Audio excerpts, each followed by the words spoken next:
Boleh, ada orang tanya dia baru tukar brake pad, pakai baru seminggu sudah bunyi balik. Dan dia sudah tanya dekat workshop, dan workshop kata suruh tukar baru lagi. Kenapa ya begitu? Okey, dia macam inilah. Kalau semasa kau orang kan tekan brake punya masa, ada bunyi mesti ada dua masalah lah. So, kamu main brake pad sudah tekan habis, betul tak? Betul. Okey, so kau orang sudah tukar. Kalau you pandu 1 minggu atau 2 minggu, itu bunyi ulang lagi ya, balik lagi ya. You tahu mengapa tak? Mengapa dah? Okey, biasa dua sebab saja. Pertama adalah kau orang kan semasa pilih brake pad lah pun sangat penting. Kenapa? Jangan beli yang murah-murah punya. Kerana banyak murah-murah punya dia bukan original. Lagipun dia adalah itu macam kopi. So kualiti sangat teruk. Kalau kualiti teruk kalau kualiti yang teruk you pasangkan, okey, pun bunyi balik lagi. Faham? Faham.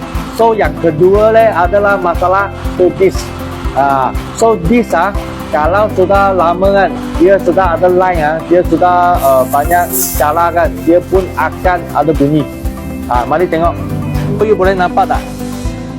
Oh, banyak dalam oh. Ya, dia sudah makan dalam dan dia pun sudah banyak line. Boleh nampak banyak line tak?